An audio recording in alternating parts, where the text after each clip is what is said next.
संगीत प्रेमी देवियों और सज्जनों,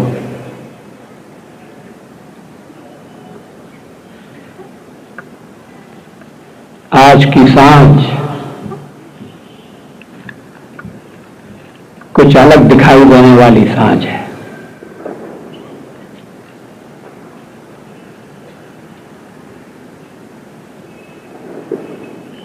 ये सुहानी सांझ है, संगीत से भरी हुई सांझ है।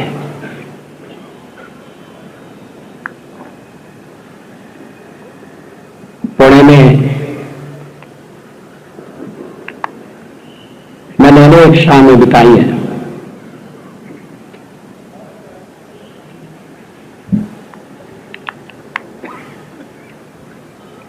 लेकिन आज की सांझ उन सबसे अलग है।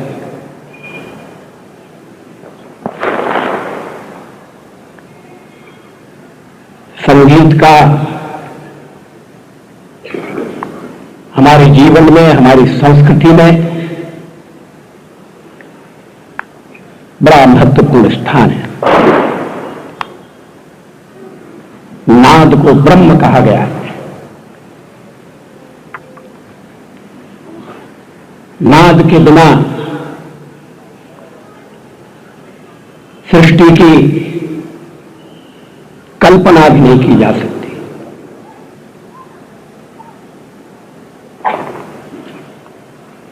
चार वेदों में सामवेद का संगीत के कारण महत्व है। भगवान कृष्ण ने भी गीता में कहा कि वेदों में मैं सामवेद हूं।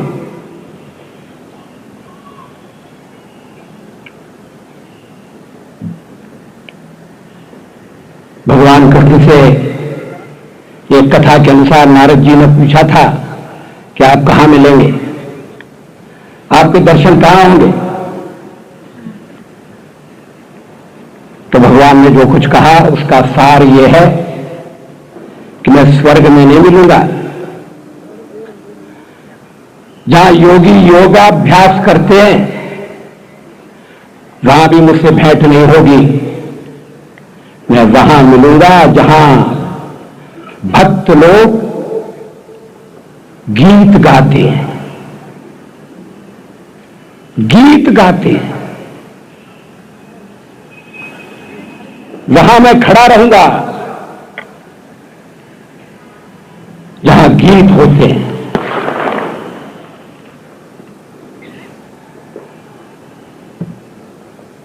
पांच 6,000 साल की वैदिक परंपरा पीढ़ी दर पीढ़ी, शताब्दी के बाद शताब्दी एक ही तरह से वेद ऋचाओं का गायन। और मुझे बताया गया, मैं संगीत का विशेषज्ञ नहीं हूं, कि एक एक अक्षर को विविध तरीकों से गायन करने की, विविध शैलियों में प्रस्तुत करने की जो कला है, उसे हमारे पूर्वजों ने हस्तगत किया था।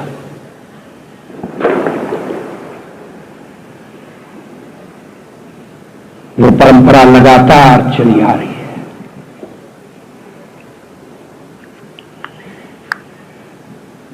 भक्ति संगीत ने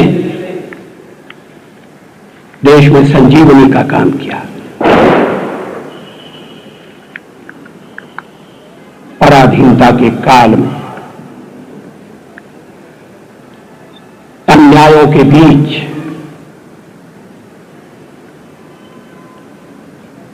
परमात्मा में आस्था बनाए रखने वाले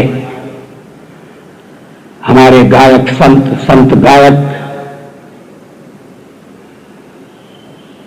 समाज का मनोबल बनाए रखने में सफल हुए।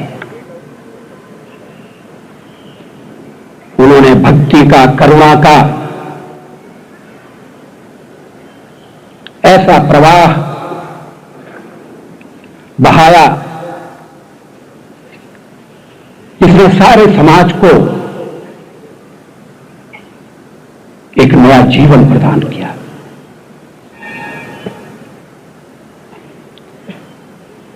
मैं जब पंडित भीमसेन जोशी के भक्ति संगीत को सुनता हूं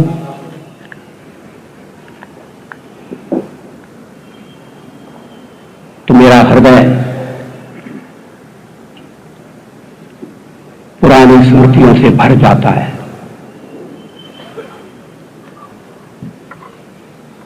श्री अशोक वाजपेयी ने ठीक कहा कि पंडित जी के संगीत में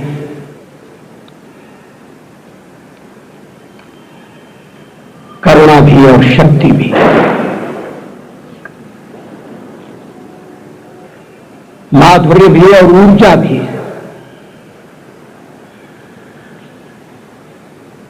उनकी बुलंद आवाज और विविधता से भरी हुई तान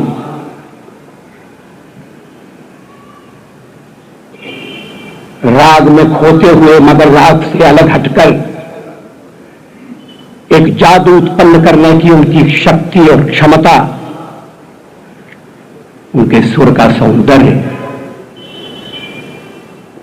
अनूठा है, अनुपम है।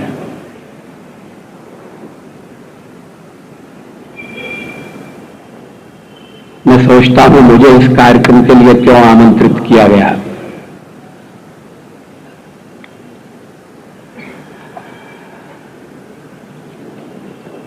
राजनेताओं का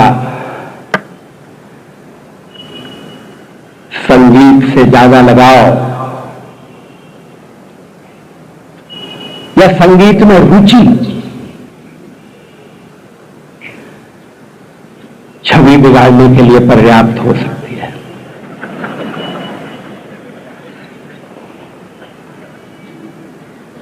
वातावरण ऐसा है कि किसी को अगर कह दिया जाए वो बड़े रसिक हैं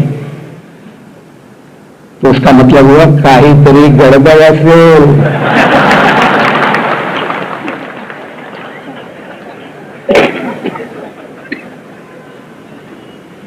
क्या संगीत का रसास्वादन करने के लिए रसिक होना जरूरी नहीं है? क्या रसिक होना स्वाभाविक नहीं है?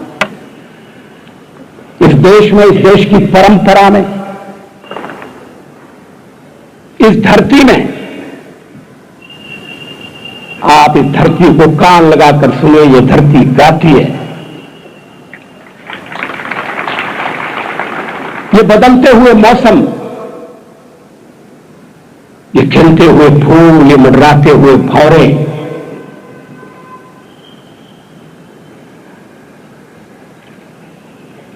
जहां पीड़ा में भी एक सहनशीलता है, जहां निर्धनता में भी एक बड़प्पन है।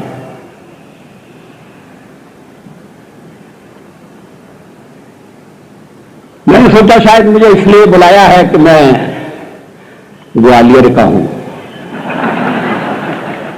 ग्वालियर में मेरा जन्म हुआ था और कहते हैं कि ग्वालियर में जो बच्चा जन्म लेता है वो जन्म के समय जब रोता है तो सुर में रोता है। मैं नहीं जानता मैं सुर में रोया था या नहीं रोया था। मैं तो अपने को असुर मानता हूं, असुर। शादी नहीं की इसलिए ससुर होने का मौका भी नहीं मिला।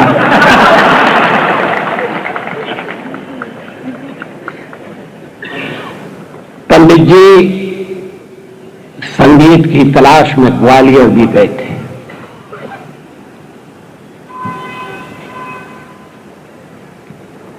बड़ी कठिनाइयां झेलकर, कष्ट कंटकों में टलकर संगीत को साधना का रूप देकर आज जो सर्वमान्य स्थान उन्हें प्राप्त हुआ है वो उन्होंने अर्जित किया है। देश के कोने कोने में भ्रमण किया। ये बात नई पीढ़ी को पता होना चाहिए। गुरु की तलाश करते रहे,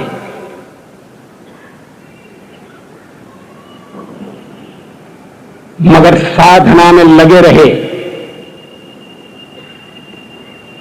भीमसेन किसी व्यक्ति का नाम नहीं है, भीमसेन एक साधना का नाम है आराधना का नाम है, संगीत की वंदना का नाम है।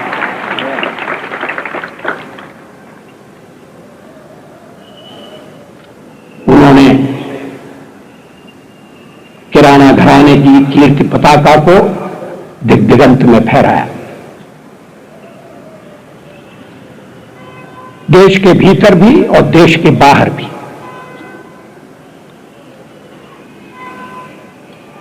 श्रोताओं को घंटों तक मंत्र मुग्ध करने की क्षमता उनके पास है। आज भी उनका स्वर सधा हुआ है।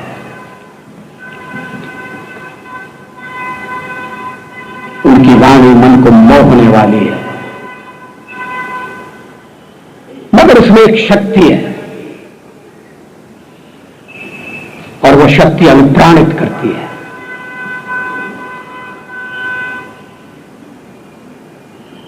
आज हम सबके लिए बड़े आनंद की बात है,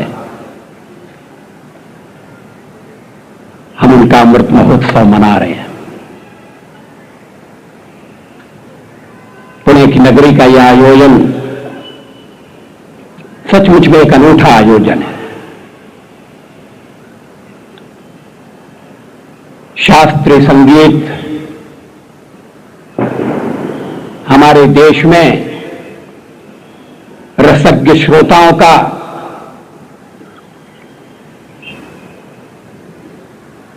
ध्यान आकर्षित करता रहे, इस बात की बड़ी आवश्यकता है।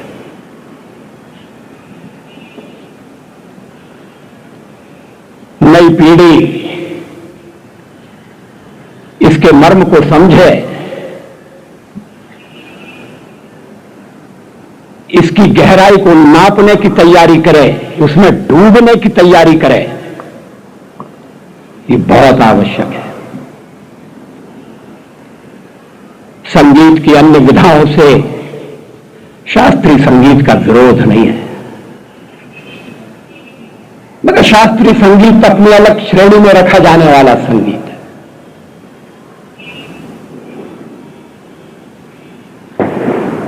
गायक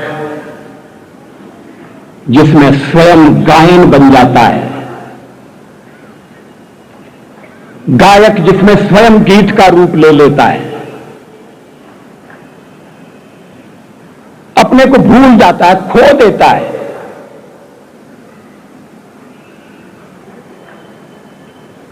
किसी अपने से बड़े अस्तित्व में जैसे विलीन होने की तैयारी कर रहा हो। श्रोता भी अनुभव कर सकते हैं।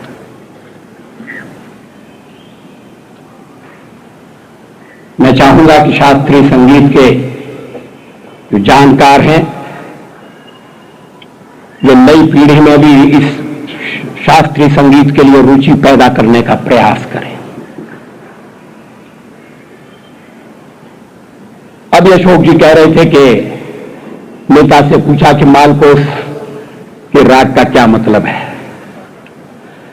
मुझे ताज्जुब है, अशोक जी ने ऐसा सवाल पूछा क्यों? वो उत्तर नहीं दे पाए तो इसमें कोई ताज्जुब नहीं है।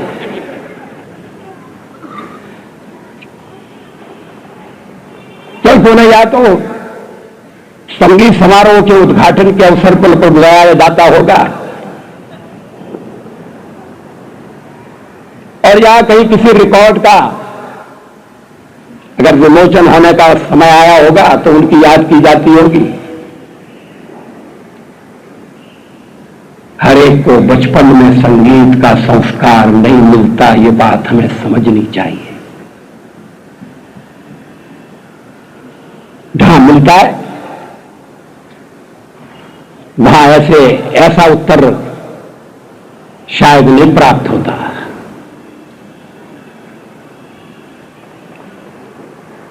शास्त्रीय संगीत को लोगों के सामने केवल गाकर नहीं, समझाकर भी रखने की जरूरत है। उसे पक्का गाना कहते हैं, पक्का गाना। और लोगों को कच्चा गाना पसंद है, कच्चा गाना।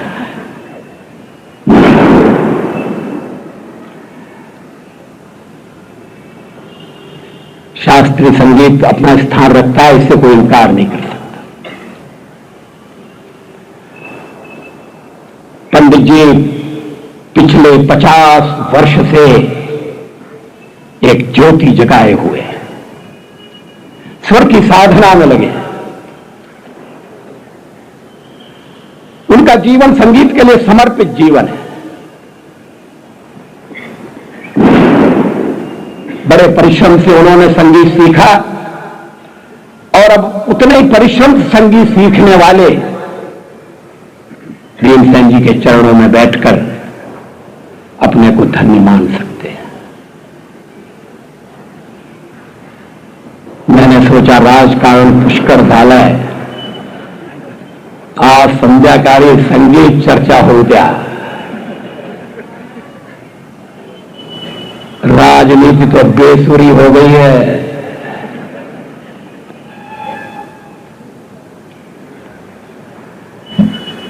स्वर के आरोह अवरोह की उसमें चिंता नहीं है, पद का आरोह और अवरोह,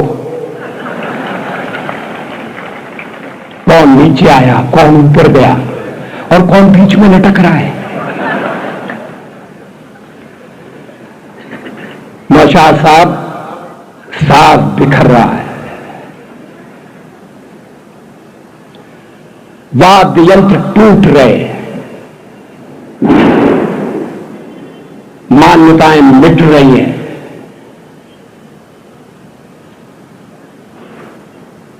और लय का स्थान सब कुछ मिटा देने वाली प्रलय में बदलने जा रहा है। इसको रोकना होगा, इसको थामना होगा, और संगीत इसमें सहायक हो सकता है, हो रहा है।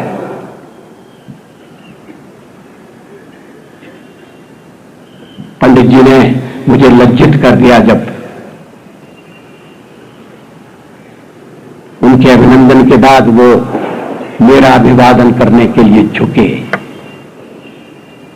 कितनी विनम्रता। लेकिन मैं जानता हूं राजनेताओं को अपनी सीमाएं जानना चाहिए।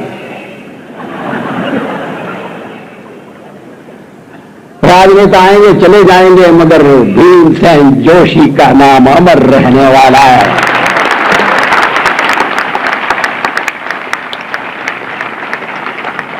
मैं हिंदी के एक बड़े कवि की प्रस्तर प्रतिमा लगने वाली थी, उस समारोह में गया था। श्री मैथिली शरण गुप्त राष्ट्र कवि के रूप में जाने जाते हैं, साकेत के लेखक, भारत भारती के रचनाकर्ता। लेकिन मैंने देखा कि जो आयोजक थे वो गुप्त जी के बारे में कम कह रहे थे, मेरे बारे में ज्यादा कह रहे थे। मुझे अच्छा नहीं लगा। मैंने उन्हें थोड़ा सा झिड़का। मैंने कहा गुप्त जी के बारे में कहिए, मेरे बारे में नहीं। तो पंडित राम किंकर उपाध्याय वहां उपस्थित थे। उन्होंने कहा अटल जी बुरा मत मानिए, राजनेताओं का सम्मान तो तभी तक होता है जब तक वो उपस्थित होते हैं।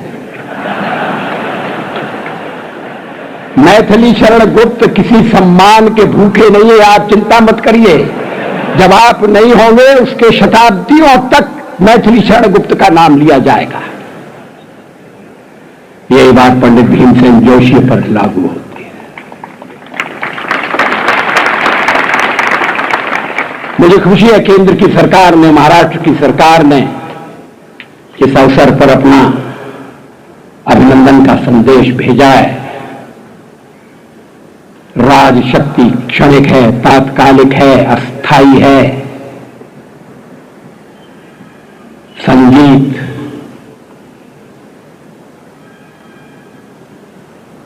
कभी न मिटने वाला,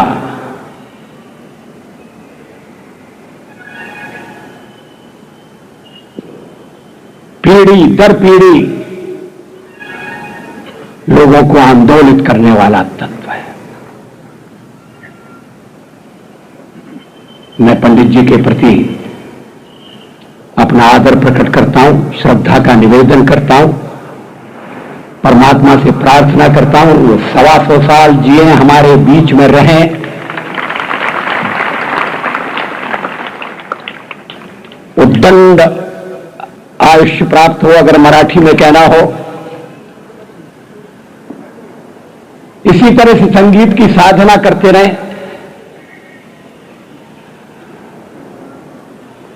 और अगर राजनेता कभी कभी उनका स्वर बिगाड़ दें और उनके गायन में कभी कभी कठिनाई पैदा कर दें तो ये सोचकर उन्हें क्षमा कर दें कि एक क्षमा के लायक है।